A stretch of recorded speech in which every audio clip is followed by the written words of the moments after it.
Looking to get the edge when betting on the ponies? Get access to all of SIG's reports now through the Belmont Stakes for only $169. You will get approximately 5 sheets per week for the next 15 weeks at $75 $9 reports. That comes out to a $675 value if purchased daily, saving you $506, and you'll have total access to SIG's horse racing selections through Derby prep season, the Kentucky Derby, the Preakness, and the Belmont Stakes.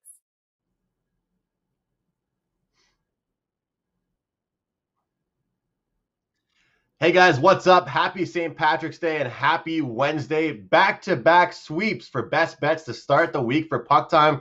Feeling pretty good about that. We have 3-0 yesterday and 3-0 on Monday. Carmine, Bianco, how was your night, man? Night, overall, the day was good. 3-1 day, split on NHL. Carolina sort of laid an egg, I guess you want to call it. They undisciplined game against Detroit. And then the uneasy one of Colorado. Wow. They got the job done. And anyone who follows that Puck Time Twitter account knows I tweeted out when the score was, I think it was 3-1 or 4-2 at the end of the first period. And I literally said, Colorado was plus 200. You've got to take them at plus 205 right now. There's still 2 periods to play. They're going to come back. And the minute that game was 4-4, you could take Anaheim at plus 195, not watch the rest of the game and lock in a profit. Just Colorado's such a good team right now. They just lit it up. So 3-1 overall, and continues a strong month for me. I'm at just under 90%, 89.99% bankroll gain, hitting 60% of just over 60% of my plays in March. So I'm having a great month. Unbelievable run, Carm, and hats off to you for that live tweet. Make sure you guys are following our Twitter account at PuckTimeWT. I never thought I'd be giving out parlays to clients, guys, at WagerTalk.com. I never really thought I'd be doing that. But once again, yesterday I cashed a plus 170 when I had Minnesota money line parlayed with Colorado on the puck line. At this point, I was hoping they would just win the game. They end up covering that puck line for me for a plus 170 win. So that was kind of nice, and back-to-back days of profit to start the week off for me. I'm currently number 4 in March, and hopefully going to at least a little bit catch up to Carm, but it seems like it's going to be very, very hard to do. Prez, we got to point this out. We had to put a lot of emphasis on this, man. You are crushing it on the ice right now. Yeah, baby. 2-0 last night in hockey. I'm also crushing it in NBA. Won my NBA play last night, but hockey, I mean, Andrew, the last 3 weeks, I have had one losing day, and that was on Monday. But yeah, dude, I had Colorado last night in regulation. Easy winner, never in doubt.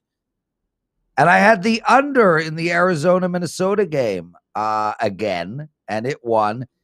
Yeah, I'm on a 15-5 NHL run. Dave Koken and I are basically tied for number 1 handicapper in profits made in NHL.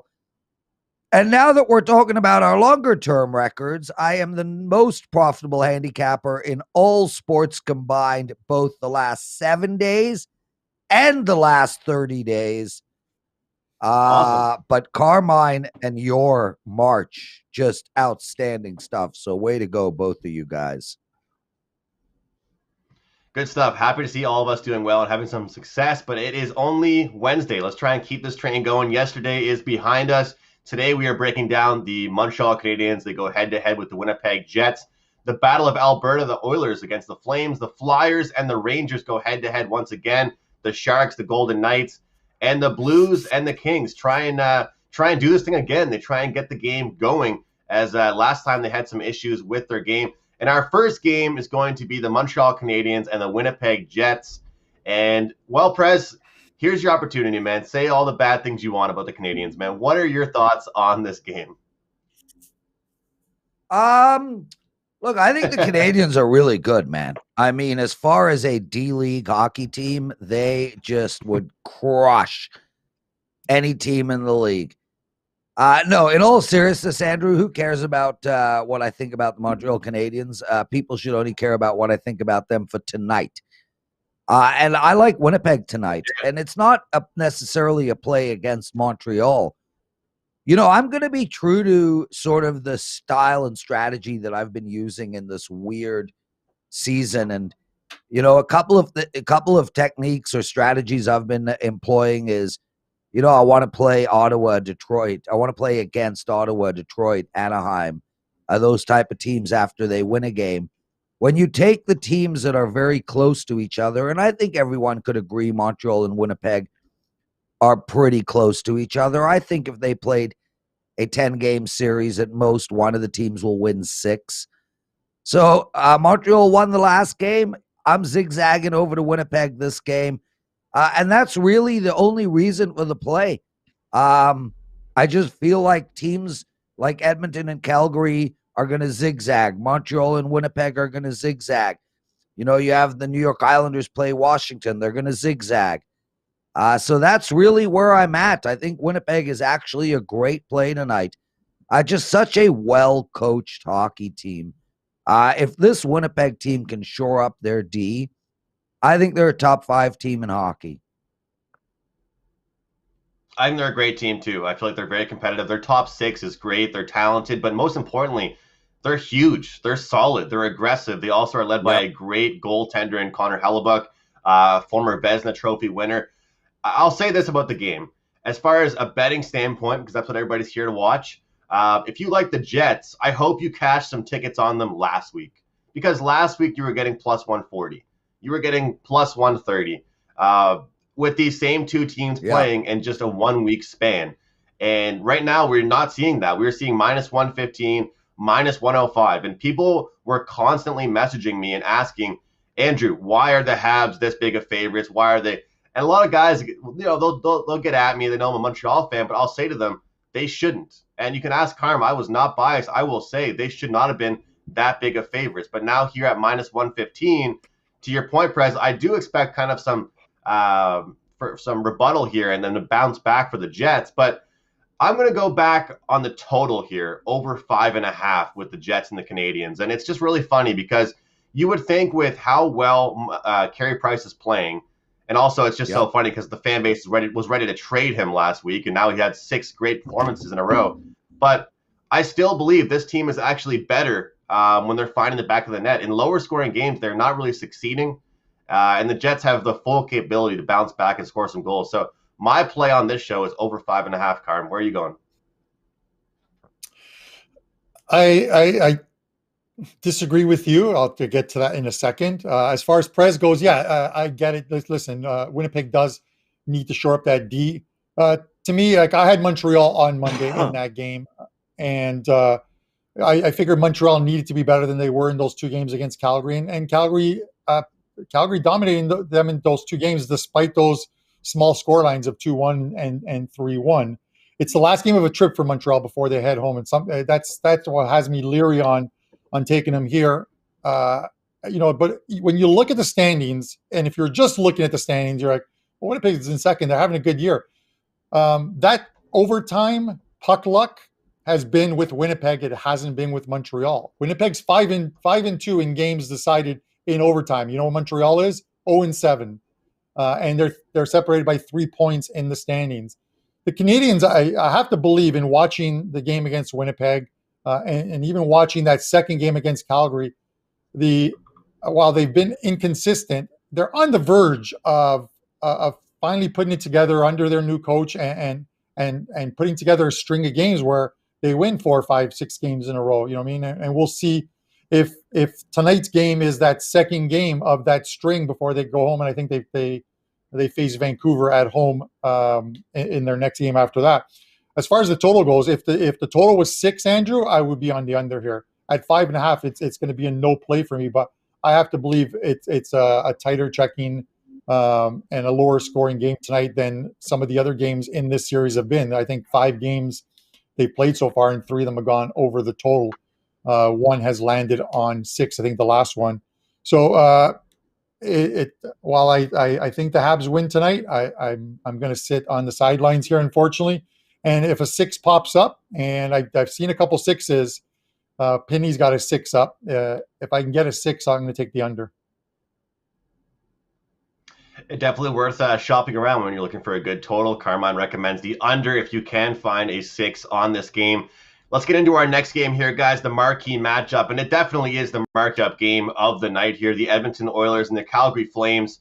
And, of course, with this new age and new divisions of the NHL, we are seeing most of the games tonight are bounce-back spots. They are revenge spots, so to speak. The Oilers and the Flames go at it again. Of course, Calgary were the winners of the last game. They won that one 4-3, but it was not in easy fashion.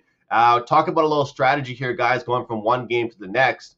I believe that, and I think, Prez, you've spoken about this, I believe what has made this Oilers team successful on the season has been their defense. When they've played well against, teams that are top tier and not just bottom feeders, they have had good defensive performances. I understand the Connor McDavid show, the Leon Draisaitl show can be entertaining to watch, but when this team slows down the pace and spends a lot of time in the offensive zone, I believe that's when they play their best. And also, guys, I was crunching some numbers a couple days ago again, and I'm looking at which teams are just beating up on the bad teams and the poor teams, the struggling teams. And I'll even put it like this: Oilers against Montreal. They got it done during the time where they weren't winning. But the Oilers, if you look at it, guys, what's the one team that they've dominated by a big margin all year long? The Ottawa Senators. But does that impact them in the standings? Does that change how they, stack up against any other team? No.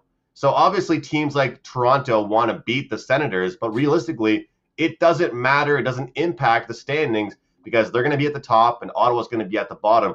I think this game goes under the total of 6, despite the crazy game we saw the first time around. And I do have a slight lean to the Oilers here, Carm. Yeah, listen, Flames under Sutter, they look a lot better. You have to admit it. Those 2 games against Montreal and the one against Calgary. But I said, let's watch this before we anoint them the next team to move up the standings in the North. Let's watch them against a team like Edmonton. Let's watch them against a team like Toronto, who they're going to face, I think, this coming weekend. Teams that are good with the puck. And if you watch this game, if it wasn't for a short period of time in that second period where it seems like the Oilers became unnerved in that game, I like the way the Oilers played against Calgary. Good puck possession. They're able to cycle that puck in the offensive zone. Something Montreal couldn't do. Montreal couldn't string two passes together in Calgary's zone. Edmonton did a lot better. It wasn't one of McDavid's finer games, but I honestly think I saw last night and I think early this morning that the Oilers were a short dog, plus money, and I'm taking the plus money with the Oilers here. I just think that the second of these two, I think I say they split these 2 games. I think they play a lot better tonight, and I think they get the outright win here. Prez, obviously a great game from a viewership standpoint. Going to be a fun game to watch. Is there a bet that you like here? Yeah, I mean, look, I'm with you guys 100%, and I'm actually going to be putting my money where my mouth is. I like Edmonton too here. This Winnipeg, Montreal, Edmonton, Calgary, these 2 games have a lot in common, and I believe that the top 3 teams in the North, in no particular order, are Toronto, Edmonton, and Winnipeg. And I think Calgary, Montreal, and Vancouver are going to fight for that last spot. If I believe Edmonton is better than Calgary, which I do, and they're coming off of a loss, and they're playing the same team in a short revenge spot, they also put down one of their lower shot totals last game. I see no reason to keep with the zigzag theory here, Andrew. I like Edmonton. I like Edmonton more than I like Winnipeg, and I like Winnipeg a fair amount. So Edmonton is likely going to find its way into my client card tonight. But there's a really good thing that'll happen if Calgary wins. Prez will have a 5% on the Leafs in regulation on Friday night. However, if Calgary loses tonight, Prez will not have a 5%. So I'm in a win-win situation taking Edmonton tonight. Everyone, get out your notepads, screenshot this, record this, whatever you want. Only you guys watching this video will have heard what Prez just said. We will not mention that again. Our next game up here, guys, Philadelphia Flyers and the New York Rangers. For some reason, it feels like they've been playing all the time. That these two teams have been going at it a lot, but they haven't. It's actually their fifth, I believe, time playing on the season. No movement. This is called our line change game. Carm, no movement. So I don't know who picked this game as the line change game, but not much movement there in this game. But I did want to have this in here as a segment, and it wasn't the marquee matchup. It wasn't the pick'em game of the day. It had to be in here somewhere. But the Flyers and the Rangers, guys, I've been saying this since the start of the year. The Rangers have been involved in a lot of one-goal games, and I don't think that's really turned into a positive thing for them anymore. I mean, I used to think that it was impressive and it was, they were battling with all the best teams. But when it comes down to it, guys, when you go down a schedule, you either see a W or you see an L next to your name. And right now it's a lot of L's for this New York Rangers team. And I look at them and I look at their inability to consistently play defense and keep games low scoring.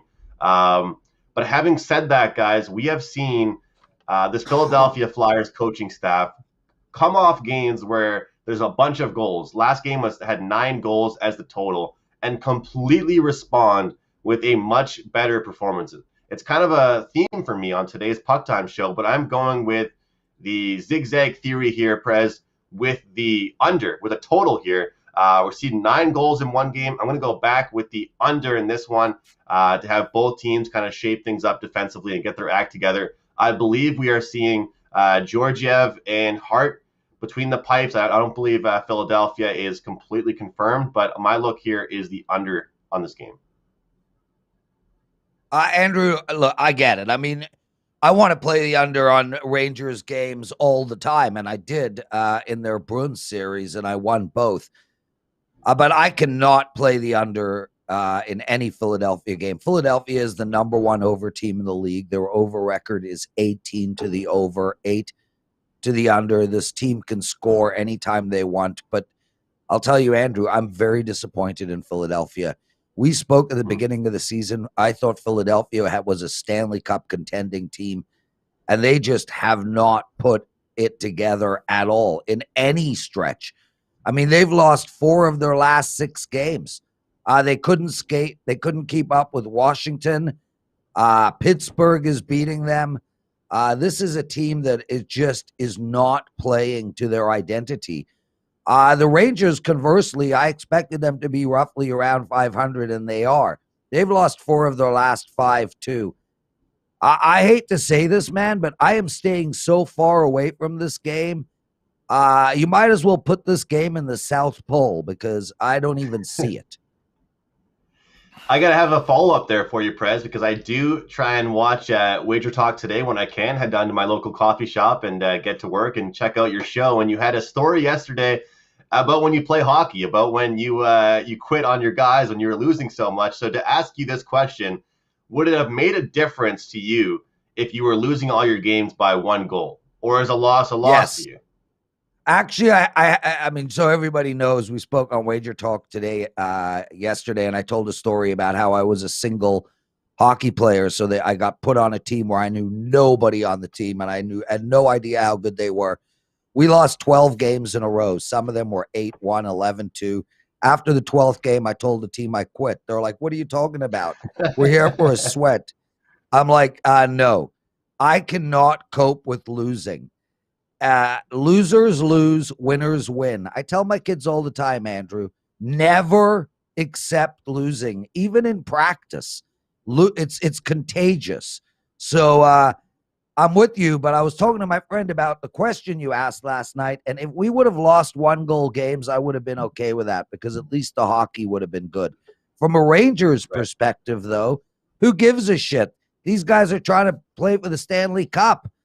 Losing by 1, losing by 8, I'd probably be more frustrated losing by 1. Mm-hmm. But if you talk about 1-goal games, the New York Islanders, there's a team right down the road that are in every game seems to be a 1-goal game. What the Rangers need to do is what the Islanders do, and that is make sure you get the 1 extra.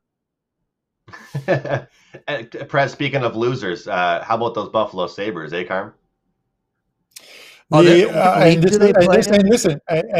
and this is the point that he's making is the Sabres have gotten great at losing by 2, 3, 4 goals. If you look at the body, if you look at the, and listen, I said it 2.5 weeks ago, this team might not win another game, and they've lost 6 or 7 in a row.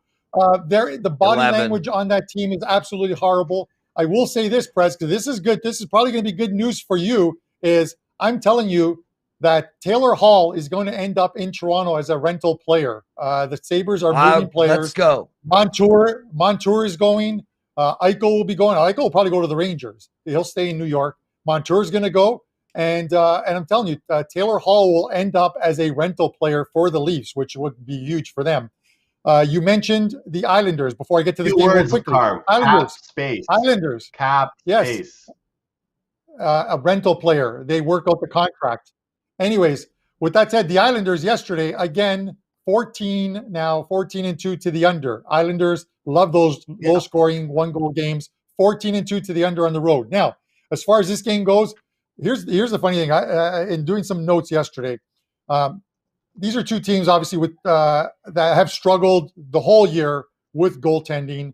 The difference with Philadelphia is you have a team that can score. They're averaging 3.35 goals scored per game. And when your team can score, it hides the fact that your goaltending isn't what it's supposed to be. Carter Hart hasn't been the Carter Hart that we know. But, and Prez is going to laugh at me at this. Andrew, you'll probably laugh, and the guys in the chat. I'm a fan of the goalie who gets a win when he really needs one. Angle is. And that's not really an angle. It doesn't make sense. But Carter Hart got a win he really needed last time out. And sometimes that just gives the goalie something more to go on. He's 4-1-1 lifetime against the Rangers, 2.45 goals against average, 0.192 save percentage, and he's 4-3-1 on the road this year. And his away stats over the years, his split stats have been much better at home. So it's decent for how he's been, and he's 1-0-1 this year. So I'm leaning I'm leaning Philadelphia here at a short price to make it 2 in a row. It's also notable to mention that Carter Hart is 22 years old. I mean, any flack that he's getting right now, I get it. He's in the National Hockey League. He has a job to do. But he has played some great playoff games already. He has looked great in a Philadelphia Flyers uniform. I'm pretty sure there was one season, guys, where the Philadelphia Flyers went through 7 goaltenders somehow, literally, in 1 year. That was 3 years ago. I remember talking about it on Puck Time. So they have their goaltender. A couple of people online are freaking out about it. Sports bettors are freaking out about it. But, hey, he's still 22 years old. He is the franchise goalie for the Philadelphia Flyers. Let's get into our dump or chase segment here. The Golden Knights and the San Jose Sharks. Golden Knights, guys, minus 245. If you're betting this one, you have to be going the puck line route, the -1 avenue, the regulation avenue. But here's what I'll say about this game. The win for the San Jose Sharks is the fact that they only lost by 1 goal last time out. That is the win for the San Jose Sharks. And I feel like I've kind of been saying that a lot on this show, and I mentioned it with Prez about his story with his team. But I feel like that honestly is the truth. With this San Jose Sharks team, what they were able to do in the first game against Vegas, the way they were able to keep things so tight checking, so close, compete until pretty much the final half period, that's impressive to me. But the problem is sometimes you get a win and it does not even feel like a win. And that's what I'm thinking with the Vegas Golden Knights. They got that win, guys, but it doesn't really feel like a Vegas Golden Knights win. They did not look like themselves. It was a sloppy game, a sloppy win. I like the over 3.5 team total here for the Vegas Golden Knights, Prez. Andrew, look, that's tough. San Jose, what they're doing now to win games is playing really, really good defense. You go down the list. They held Vegas to 2. The game before that, Anaheim to 1, Anaheim to 0, St. Louis to 2. This team is playing much better defense. And if you're listening to the quotes coming out of the locker room, this team hasn't given up. They think they're a good hockey team. They think they have a chance to make the playoffs. And we've seen them play better of late. They've won 3 of their last 4. But I got to tell you right off the bat, about 2 years ago, Dave Williams, a friend of mine, a world-famous poker player, he took me to a Vegas Golden Knights game, and they happened to play San Jose. It was 6-0 at the end of the first for Vegas. or somewhere early in the second, and we left. I mean, we missed the second half of the game. And I saw a speed differential on that ice that was just frightening for San Jose. Vegas was all over that team. And Andrew, Vegas has beat this team 5 games in a row, 7 of their last 9. Only one of those games have gone to overtime. Vegas owns the San Jose team. And I don't see any reason to not bet Vegas. I agree. I don't think San Jose counts a 2-1 loss as a win, but they did play well. And Vegas, well, they've still got a lot in the tank. I'm with you, man. Vegas in regulation seems like a great play to me. There's so many good plays from my perspective. Winnipeg, Edmonton, Vegas. This is going to be a fun night. I like Vegas in regulation. Prez just dripping with confidence here today on Puck Time, ready for a big NHL night. I'm looking forward to it. I love the card as well, Prez. Carm, before I throw it to you, I know you've got some client action probably, so I'll ask you a very simple question. How do you feel about the jersey today? How do you feel about the shirt? How do you feel about the game today? Oh, yeah, you're wearing it. It's good. I'm looking forward to it. I know they're resting their goalie today. They've got they've got it pretty much sewn up into the next round. So I'm looking forward to the Champions League later on today at 4:00. I love Prez's start analysis of the Vegas game and stuff because he name drops. He's like Phil Hellmuth, dropping names and stuff like that. Damn right, dude. It's all, I played good. poker with Phil. Do you want me to drop Phil's name? I played poker with Phil for 6 hours. It's all good, man. Drop as many names as you want. After the show's over, it's St. Patrick's Day. I'm heading to the bar with Meghan Markle and Lindsay Lohan for a couple of beers and stuff. But the fact that, listen, and just to segue in, yeah, she can drink. But anyways, to get to the point of St. Patrick's Day, okay. Kevin Dolan, he's our resident Irishman. Guys, we have a deal up, Patty 50 to get a 30-day pass coupon. Half price. Head over to WagerTalk.com, his page, and you can use Patty 30 or get a 1 year using Luck 777, and then just hopefully win. He's got a 5% play up today in Champions League, so you can start off your day by picking up that pass. To get to this game here, Vegas came off that 6-game road trip, and I said I'm going to put together some stats, and I'll have them for tomorrow's show on teams that are coming off either 5 or 6 game trips, because the 4-game trips aren't as bad, but the 5 and 6 game numbers, the first game is a bit of a flat one. We saw with Winnipeg, although they did play well against the Habs. Vegas doesn't care, Andrew, whether they won 2-1 or whether they win 6-1. At the end of the day, they got the points. That's all that matters to them. But I get it. It's not the typical Vegas big win that we expect from them. They're 11-3 at home, and the games that they've lost were 1-0 to Anaheim, and I think it was 3-2 to Colorado, something along that. And then they lost an OT game. And then you look at the Sharks and you think, well, maybe they're not that great on the road, but they're actually, because they started most of the beginning of their season on the road, they're a very respectable 8-9 on the road. And to Prez's point, they actually do feel like they can make the playoffs, because aside from the top 3 teams, Vegas, Minnesota, and Colorado, St. Louis is treading water right now.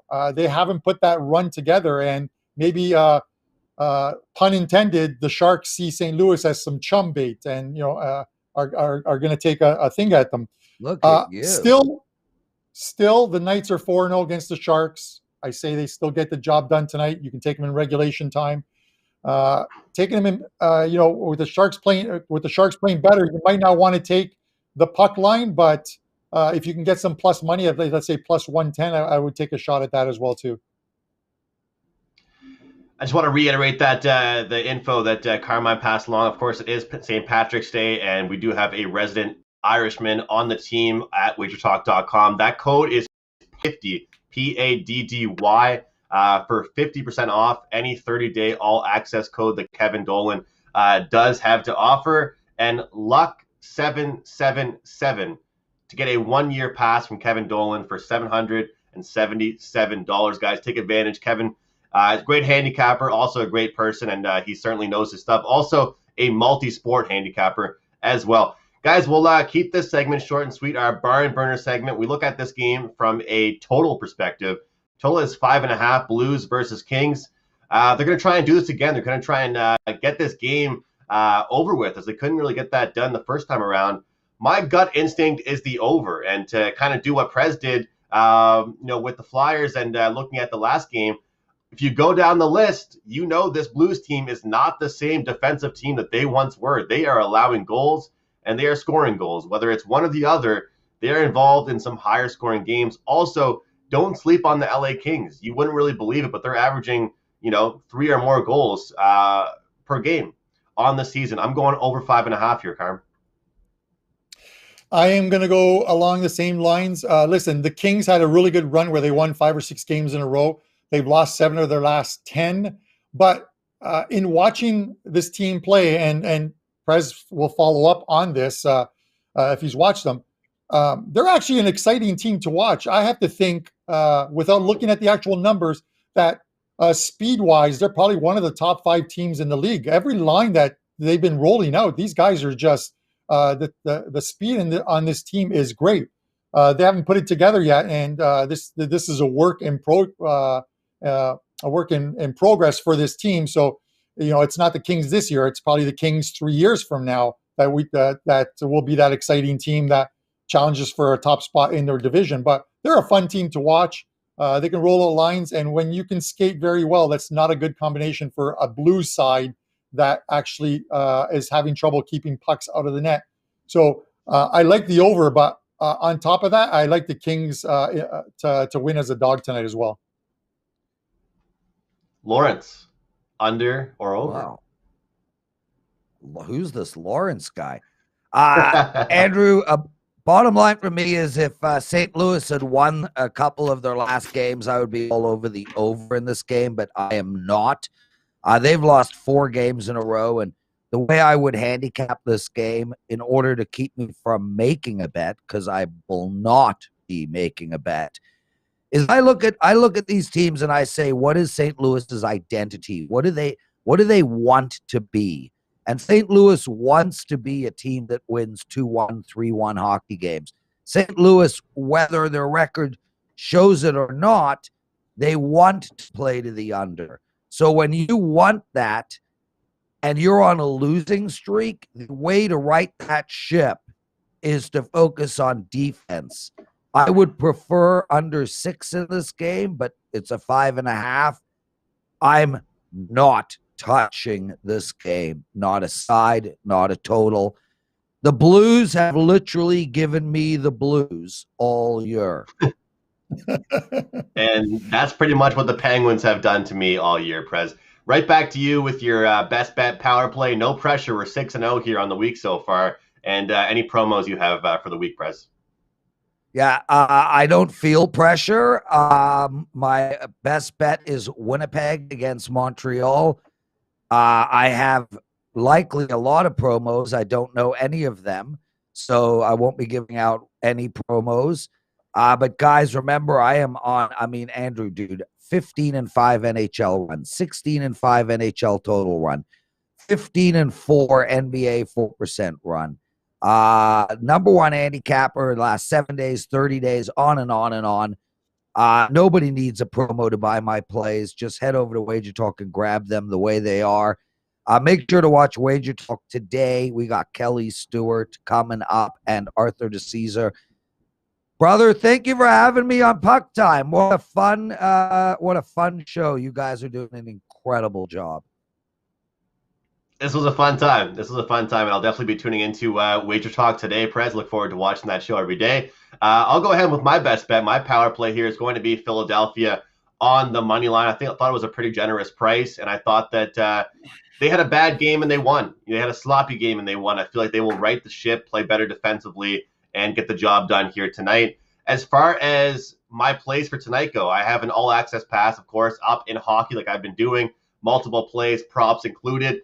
But NCAA hoops action, guys. I have increased bankrolls in basketball action, whether it's NBA or college basketball, by over 30% in the last 30 days. I'm very low volume with my basketball action. Looking forward to March Madness, but get started with the NIT tournament tonight, a later game. I have a side play up, 4% play in the NCAA. My best bet, though, is Philadelphia. Carmine, what do you have up today at WagerTalk, and what is your best bet? Yeah, a couple of Champions League games up for today. We swept the both Champions League games yesterday. 12-2 soccer run since the weekend. 3 NHL plays up for tonight as well. And then I have a 5% play loaded for tomorrow in Europa League action. So that 3-day all access gets all of these, plus whatever I post in NHL tomorrow and the following day. That's usually the best deal possible. My best bet on the show is going to be, I'm going right back to that Vegas Golden Knights game. I'm going to take the Vegas Golden Knights in the first period, laying half a goal, and you're getting plus 120 on your money. As I stated, Vegas is not only 4-0 against the Sharks this year, but in all 4 games, they've had the lead at the end of the first period. So we'll look to make it 5 games in a row where they've had the lead at the end of the first period, getting plus money. Awesome stuff. And it is a hockey show, but Carm, that soccer run is amazing, man. Make sure you guys check out Carm's soccer plays over at WagerTalk. Great stuff there, Carm. I've been loving soccer. I'm not a casual fan anymore, Carm. I am a big fan. I watch every day, and definitely the betting has something to do with it as well, I think. I'm on the Flyers, minus 130 for my power play. Carmine with the Golden Knights, first period, minus a half, plus 120. And the Prez with the Jets, minus 105. Another day, another episode of Puck Time in the books. Another day I have to deal with this buzz cut because my Habs lost for me, and I just can't wait to get my hair back. Thank you guys so much for watching Puck Time here today on WagerTalk TV. WagerTalk today follows up this show. Make sure you check out Teddy and Prez as they break things down with all their great guests. Have a great day, guys, and best of luck. Happy St. Patrick's Day. Each and every Monday is $9 Monday at WagerTalk.com.